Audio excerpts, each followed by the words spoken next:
اور میں نے بہت ان کی کتابیں، اور آپ کو پتہ ہوگا بالخصوص وہ کتابیں جو ایشیا کے خلاف لکھتے ہیں ان کو پڑھا ہے، مطالعہ کیا ہے۔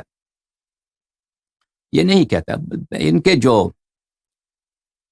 گھٹیا قسم کے مولوی ہیں جن کے پاس علم نہیں ہے، یا اگر علم ہے تو وہ عوام میں مقبولیت حاصل کرنے کے لیے ایسے عوام فریبانہ باتیں کہہ دیں جس سے عوام کو جلدی سے ان کو آپ متاثر کر دیں، تو شیعوں پہ یہ تہمت لگائیں کہ شیعوں کا یہ عقیدہ ہے کہ ائمہ طاہرین علیہم الصلاۃ والسلام کو نبوت کا مقام حاصل ہے، تاکہ کیا ہو جائے، تاکہ لوگ بھی واہ واہ کرتے ہیں کہ شیعہ کتنے کافر ہیں اور شیعہ کتنے مشرک ہیں، اور یہ ہمارے ساتھ گلی محلے میں رہتے ہیں اور ہمیں تو پتہ نہیں تھا، یہ تو منکر ختم نبوت ہیں۔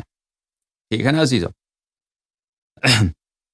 اور یہ ایک نہایت ہی جاہلانہ بات ہے، اور میں نے عرض کیا کہ آپ کے پاکستان کے جو علماء ہیں جماعت عمریہ کے، اکثر یہ نہایت ہی ان پڑھ ہیں، اکثر ان کا یہ ہوتا ہے کہ یہ نہ ان کو اپنے دین کا پتہ ہوتا ہے، اور یہ نہ اچھی طرح سے سنت پڑھ سکتے ہیں، نہ اچھی طرح کتب تفسیر پڑھ سکتے ہیں، اور یہ جو ہیں یہ بیچارے، اور ان کو بہت سارے پہ دباؤ بھی ہوتا ہے کہ وہ شیعوں کے خلاف باتیں کریں، تو وہ مختلف چیزیں بناتے ہیں، گڑھتے ہیں، اور شیعوں کے خلاف وہ اس کو اپنے عوام کے سامنے پیش کرتے ہیں۔ انہی میں سے ایک یہی ہے کہ شیعہ لوگ ختم نبوت کے منکر ہیں۔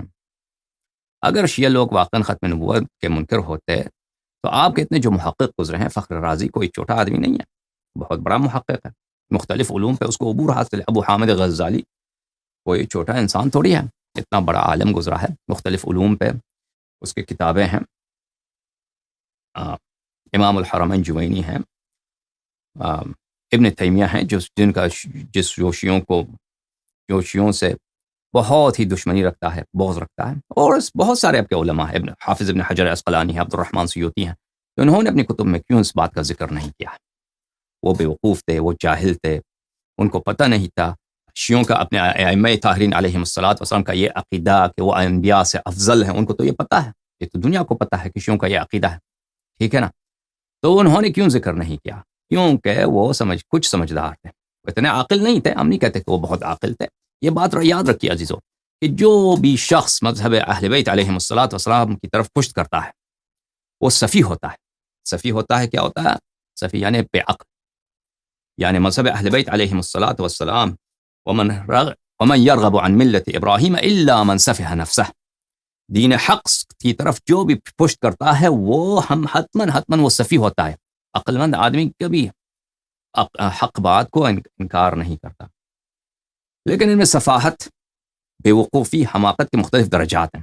کچھ تو بہت ہی بے وقوف ہیں، سفاہت کی کوئی حد نہیں ہے، اور کچھ میں سفاہت کم ہے، سفاہت پوشیدہ ہے۔ جو ان کے جو بڑے علماء ہیں ان میں سفاہت کچھ پوشیدہ ہے، سمجھ میں آ رہی؟ وَإِلَّا سفاہت تو سب میں ہے۔